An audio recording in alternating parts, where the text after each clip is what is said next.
Hello everyone and welcome to New Mode English.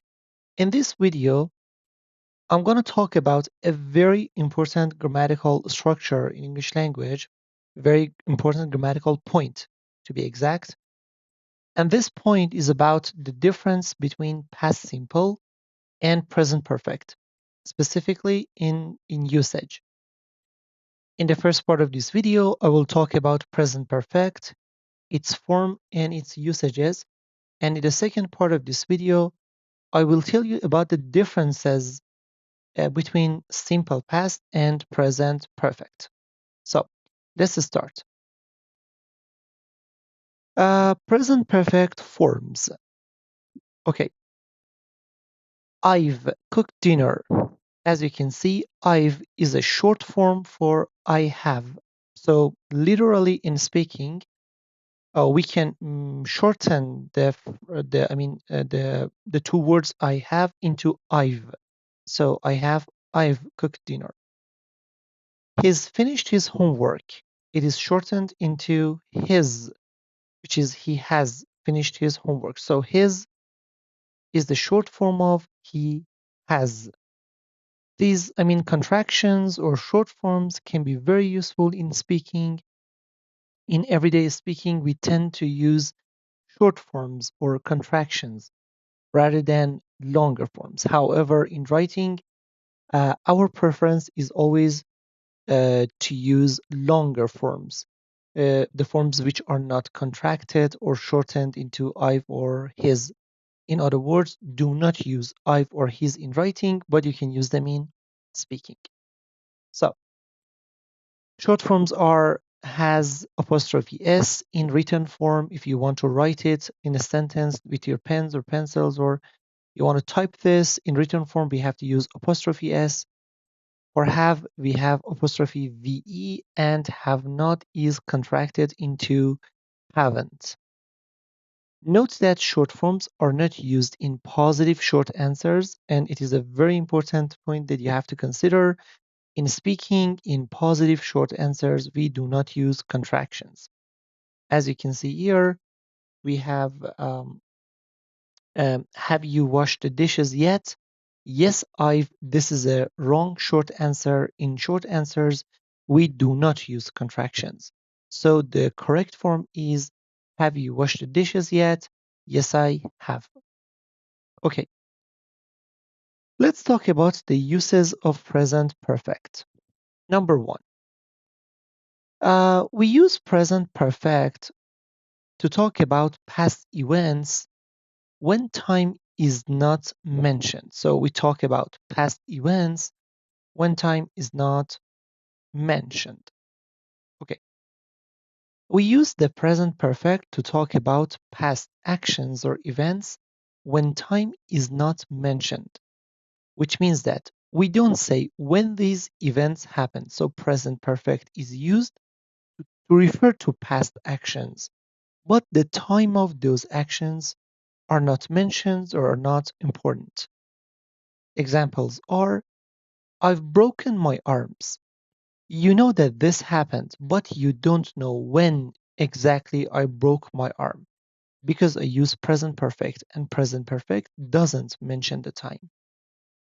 I've passed the exam. Yes, you know that I did it, but you don't know when because present perfect doesn't mention the time. She's found a job. She's found a job. Okay, let's continue. Just, already, and yet. We often use present perfect with just, already, and yet. These are time expressions that we use with present perfect, and the use of time expressions are crucially important in speaking because it can make our words and our sentences more clear. We can use just after the verb have to emphasize that these events are very recent. So, why do we use just? We can use just after the verb have to emphasize that these events are very recent. For example, Tony has just called. What does this mean? This means that This means that Tony have very recently called, like a moment ago, a minute ago, very recently this happened. Okay, so by using just after has or after have, we can refer to the fact that something happened a moment ago or a minute ago or very, very recently. Okay, let's talk about already. We use already in positive sentences to talk about actions that we have completed sooner than we expected. So why do we use already? To talk about to talk about actions that have been completed sooner than we expected. Remember, we use already only in positive sentences. We do not tend to use already in negative. Example, I've already finished my homework. This means that I have finished my homework sooner than expected. Okay, so already mentions that something has happened sooner than expected. So the use of yet. We use yet in negative sentences and questions to talk about things that we expect to happen soon, yet goes at the end of the sentence. Okay? So there are 2 points about yet. First things first, we use yet in negative sentences. This is the first point that you have to consider about yet. We can also use it in questions, of course. Yeah, in questions as well. Yet talks about things that we expect to happen soon. Remember, these things haven't finished yet or haven't happened yet. Okay, so we expect them to happen soon, but they haven't happened yet. And we use yet at the end of the sentence. Be careful. It is another point that you need to consider. We use yet at the end of the sentence. For example, have you finished your homework yet? It means that I expect this to happen soon, but it hasn't happened yet. So we use yet to refer to actions that haven't happened yet, but we expect them to happen soon.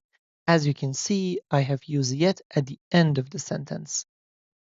I haven't finished my homework yet. Another very important adverb that we can use with present perfect is recently. We often use present perfect with recently to talk about past recent actions. To talk about past recent actions. Okay, so let me give you one example.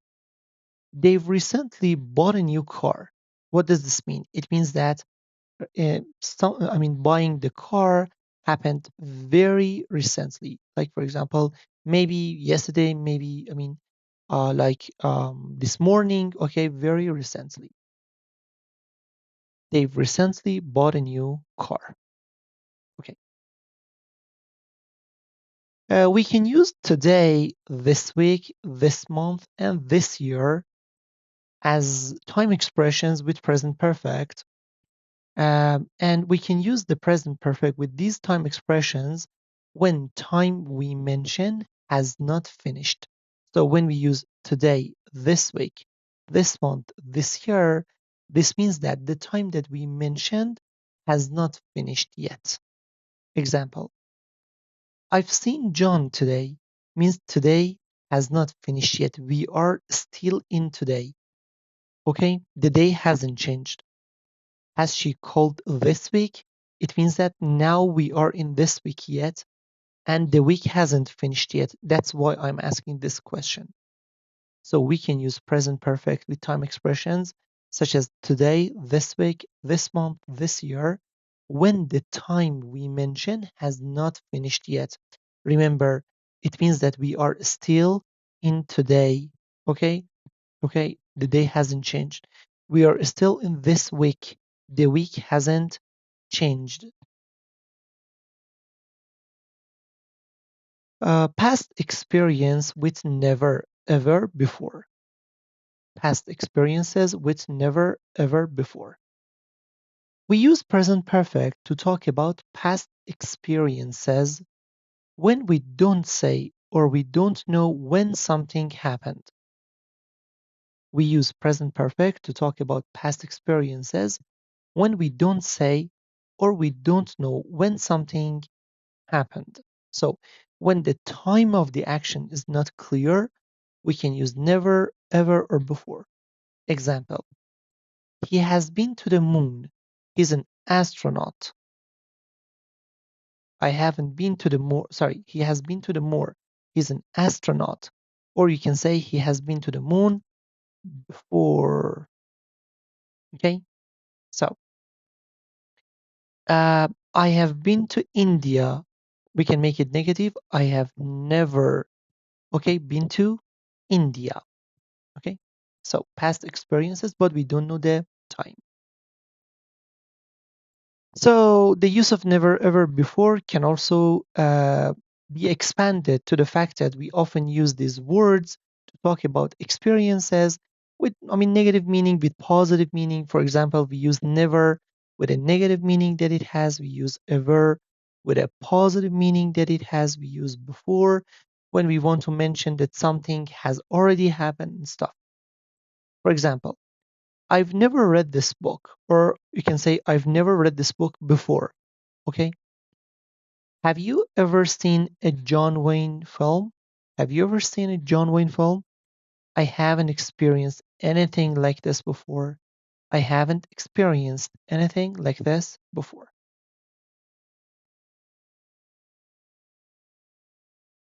We can use present perfect with superlative adjectives. I mean, those adjectives that have est, for example, easiest, nicest, shortest, tallest, or those adjectives which has more, which have more. For example, sorry, which has most important, most crucial, most beautiful, most attractive. Okay, so we can use these superlative adjectives with, I mean, present perfect. We can also use ever with present perfect in this way. For example, this is the best meal I've ever had. So you see, we have a superlative adjective, best. Superlative adjective, best. And I have used present perfect, I've ever had. So this is the best meal I've ever had. The use of present perfect with superlative adjectives. It is the most amazing place we have ever traveled to. So the use of superlative, most amazing, and present perfect together in one sentence. We can make many beautiful sentences with this structure. I mean, by using present perfect with a superlative adjective. The best place I've ever been to, the most amazing movie that I've already watched, the most beautiful girl that I've ever seen, and so on. So let's continue. How many times? We can also use the present perfect to say how many times something has happened until now. We can use the present perfect to say how many times something has happened until now. For example, I watched this film 3 times. How many times? 3 times. I've been to Paris twice. How many times? Twice. So the use of present perfect with 3 times, twice, I don't know, 4 times, and so on is it can mention how many times something happened in the past.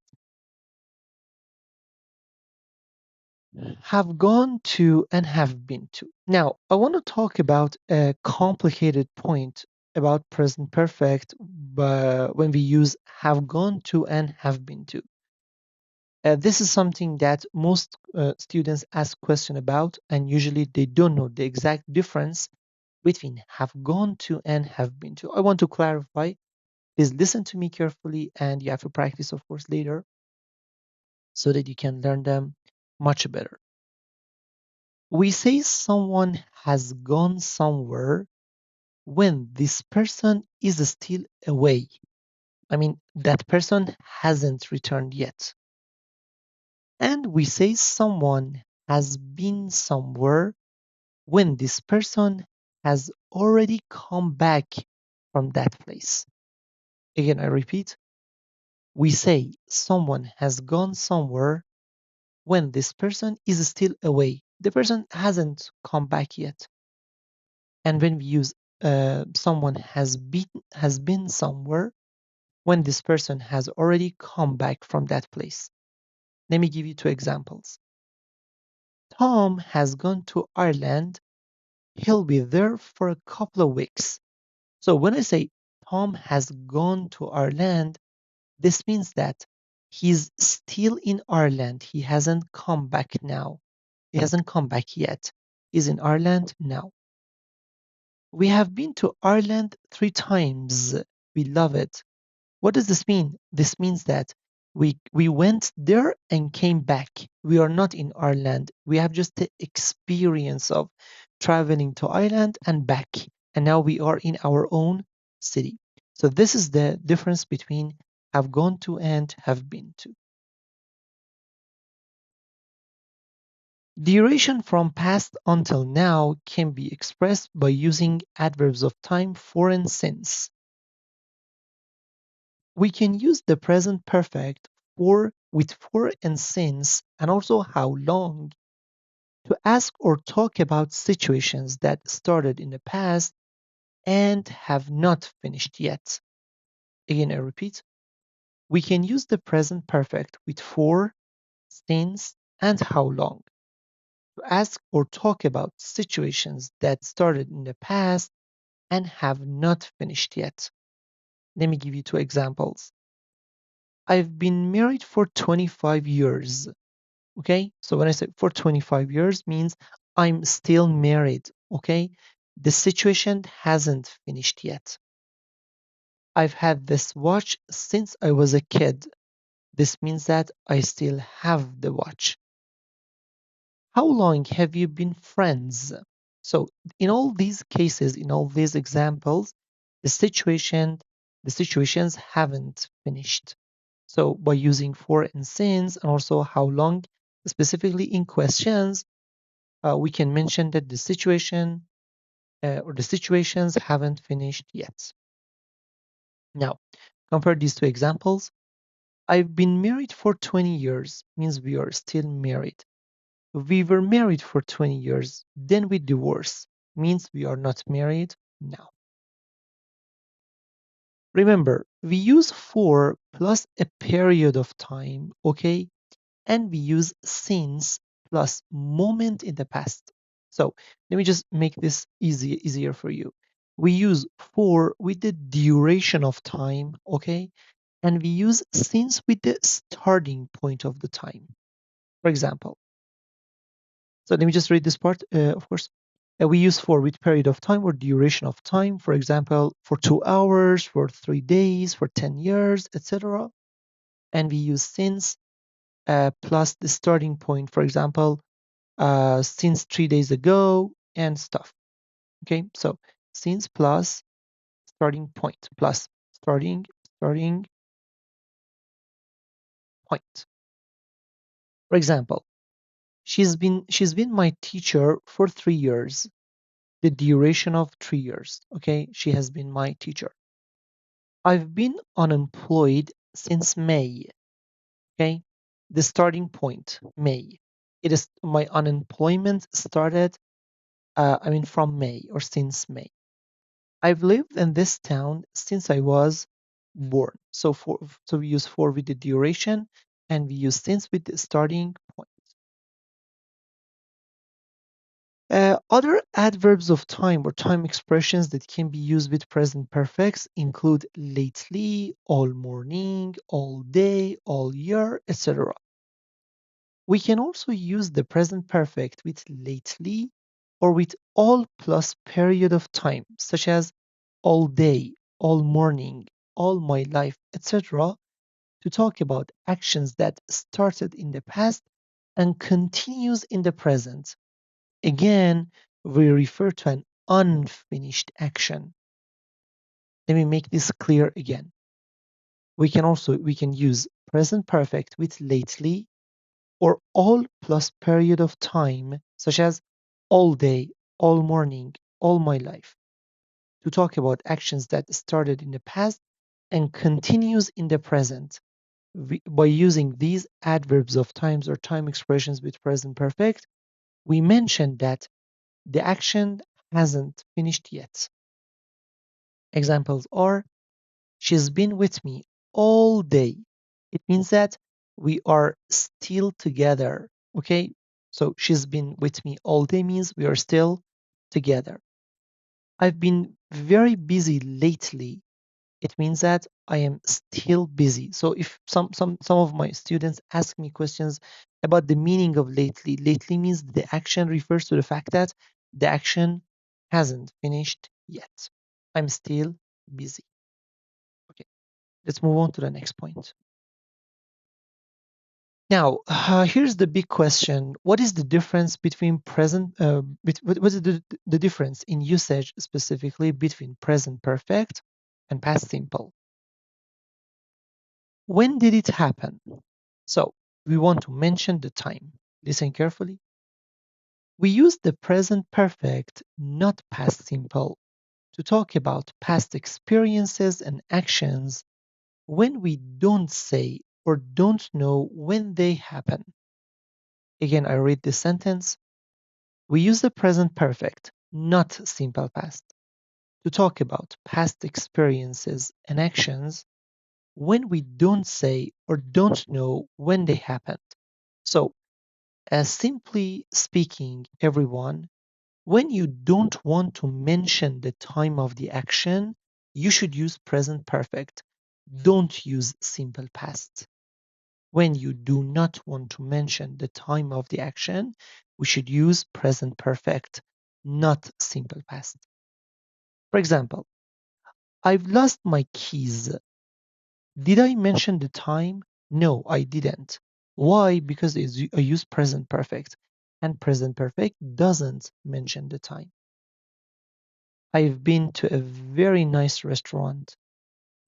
Do you know the time? No, I use present perfect. Present perfect doesn't mention the time.